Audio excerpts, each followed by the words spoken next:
Na mpendwa mtazamaji, tumsifu Yesu Kristo. Turejee moja kwa moja katika barua hii ambayo imetolewa na Baraza la Maaskofu Katoliki Tanzania baada ya kuahirishwa kwa kongamano la 6 la kitaifa la Utoto Mtakatifu.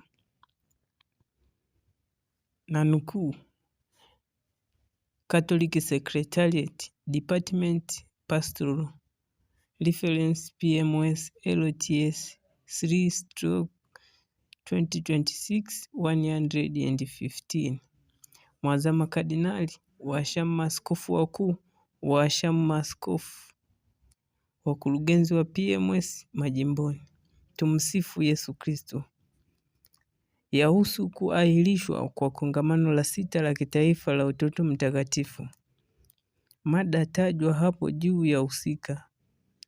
Kwa barua hii, ofisi yetu ya mashirika ya kipapa ya kimisionari taifa PMS inapenda kuwafahamisha kuwa kongamano la 6 la kitaifa la Utoto Mtakatifu lililotegemewa kufanyika kati ya tarehe 18 mpaka tarehe 22 Juni 2026 katika Jimbo Katoliki la Kigoma limeahirishwa.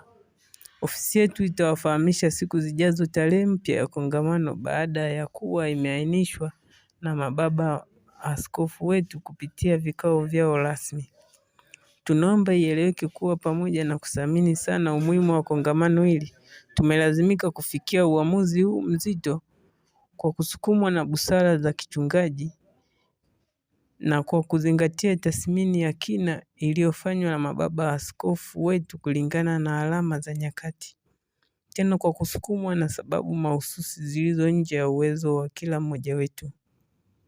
Kwa kutambua kuwa hadi sasa tayari baadhi ya maandalizi ya msingi yamekwisha fanyika kwa ngazi mbalimbali, tena kwa gharama kubwa, ofisi yetu inatoa pole nyingi kwa usumbufu wote utakaojitokeza, na tunaomba uelewa wa kila mmoja wetu katika kuyapokea mabadiliko haya ambayo yamefanyika kwa maslahi mapana zaidi ya watoto wetu na kanisa kwa ujumla.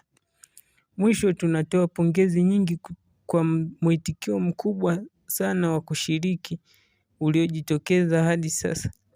Aidha, tunapenda kuhimiza kuwa mchango yote ya ushiriki ambayo tayari imewasilishwa katika ofisi ya mashirika ya kipapa taifa na ile ambayo bado iko majimboni iendelee kuhifadhiwa vizuri hadi tarehe mpya ya kongamano itakapotolewa. Ninawatakia utumishi mwema na utayari wenu katika kuyapokea mabadiliko haya. Wenu katika umisionari, Mwashamu Askofu Jovitas F. Mwijage, askofu wa Jimbo Katoliki la Bukoba na rais wa PMS TEC. Asante mpendwa mtazamaji, na hili ndilo tangazo la uahirishwaji wa tarehe za kongamano la 6 la kitaifa la Utoto Mtakatifu